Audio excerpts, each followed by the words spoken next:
Bonsoir à tous et bienvenue dans le 5e épisode de Heidelberg Express, ici l'Allemagne. Et on va commencer avec l'Open qui a terminé la première poule. Avec aujourd'hui, on a les qualifiés. Donc on commence avec la poule A. Les qualifiés sont dans l'ordre USA, Japon, Grande-Bretagne, Colombie qui eux partent en quart de finale. L'Autriche et l'Allemagne eux partent dans les places 9 à 12. Le Danemark lui est assuré d'être dans les places 13 à 16. Alors que Taïwan et le Panama, eux, se dirigent vers les pré-semis pour les places 13 à 18. Les perdants, ils jouent les places 17-18 et les gagnants partent en 13 à 16. On a eu un score très important, c'est la victoire à l'Universe Point de la Colombie 15-14 contre l'Autriche. Et du coup, la Colombie s'est qualifiée sur ce match. Et derrière, on a eu l'Autriche qui a gagné la Grande-Bretagne dans un match qui ne servait à rien, puisque la Grande-Bretagne, qui gagne ou qui perde, il terminait 3ème. Mais l'Autriche a eu à cœur de le gagner et a gagné, et ça ne sert à rien pour eux. On bascule sur la poule B. Dans la poule B, le Canada termine premier, l'Italie deuxième, la Belgique troisième, l'Australie quatrième. Les 4 partent en quart de finale. Pour les places 9 à 12, on retrouve la Nouvelle-Zélande et l'Irlande. La Suisse, elle, part en 13-16 et la Russie-Chili joue leur pré-semi de 13-18 pour savoir... Pas le Chili, pardon, la Chine. Joue les pré-semis de 13-18 pour savoir qui joue 17-18 et qui retrouve les Suisses et le Danemark pour les places 13 à 16. On a eu de ce côté-là, en résultat important, la victoire ce matin à l'Universe Point et la qualification de la Belgique contre l'Autriche 15-14. Puis la Belgique a eu l'occasion de taper un grand coup en jouant l'Italie et qui n'a pas réussi et qui perd que 15 à 11. Du coup, la Belgique quand même réussi à valider une troisième place, mais ne peut pas faire le hold-up en passant devant l'Italie. On a derrière dans les matchs qui comptaient l'Irlande qui était sur le fil du rasoir tout le long, qui perd encore 2 fois au fil du rasoir, 14 à 12 contre la Nouvelle-Zélande et 15 à 11 contre l'Italie. Grosse journée pour les Italiens hein, qui ont pris 22 points en 2 matchs. On retrouve du coup en quart de finale. Dans le match un peu anglo-saxon, on a USA-Australie. Du côté quart de finale Europe, on a l'Italie qui joue contre la Grande-Bretagne, donc on aura forcément une équipe européenne en demi-finale. On a Canada qui joue en Colombie et on a le Japon qui joue la Belgique. Du coup, les USA n'ont pas sur leur tableau et le Japon et le Canada qui font office de favoris de l'autre côté. On bascule après sur le championnat féminin. Dans le championnat féminin, c'est terminé également puisqu'on connaît déjà avant le dernier match les 4 demi-finalistes. On a les États-Unis et le Japon qui s'affrontent demain pour savoir qui est premier de poule. Le perdant de ce match jouera en demi-finale du championnat du monde, du coup contre le vainqueur de Canada-Colombie, puisque les deux sont à 2 victoires de défaite et s'affrontent demain.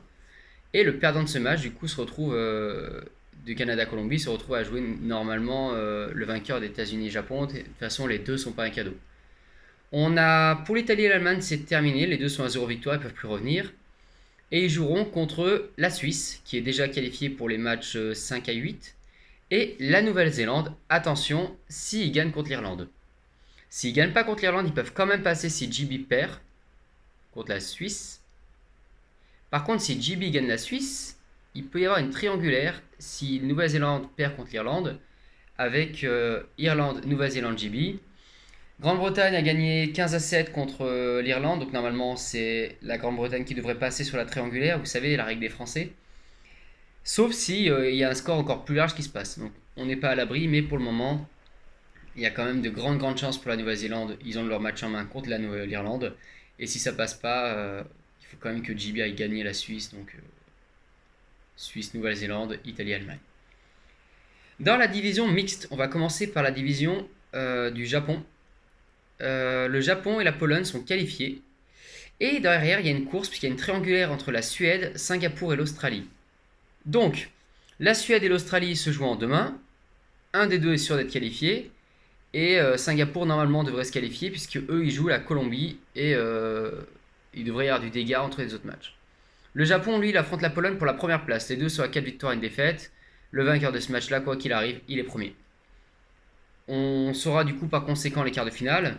Mais le vainqueur de Pologne-Japon devrait du coup récupérer le quatrième de l'autre poule. Dans l'autre poule, on a les États-Unis qui sont premiers, qualifiés. Mais derrière, on a une énorme surprise encore. Hein, la Lettonie qui a gagné 15 à 10 contre la République tchèque, on voyait gros. Et 15 à 6 contre le Canada. Oui, Lettonie 15, Canada 6. Donc ça laisse des regrets pour les Français, oui, ça laisse des regrets, mais derrière en plus on a le Pays-Bas et le Canada qui sont qualifiés. Du coup, on connaît dans le mixte 7 des demi-finalistes. Il ne reste plus qu'à savoir qui entre la Suède et l'Australie va se qualifier. Voilà, donc on récapitule dans le mixte.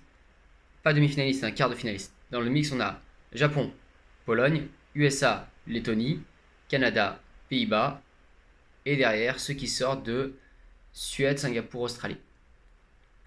Voilà. Merci à tous. C'est un peu une journée de repos. Il n'y a pas grand-chose d'autre à dire. On se retrouve demain. C'est là où tout va jouer. Allez, on parle de l'équipe de France.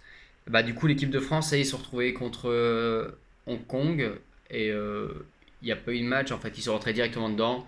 8-0 à la mi-temps. Deuxième mi-temps, Hong Kong y croit un petit peu, marque 2 points sur des drops français ou des passes ratées.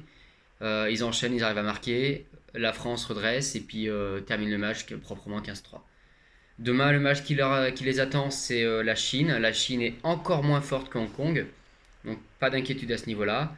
On revient après sur les Espagnols qui eux sont une belle équipe, qui ont perdu à l'Universpan contre la Pologne. Pologne qui est première de sa poule, égalité avec le Japon.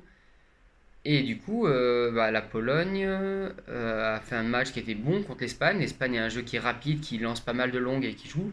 C'est une équipe qui peut gêner la France, mais le coach était assez déprimé en regardant les Français, et ça c'est bon pour le moral.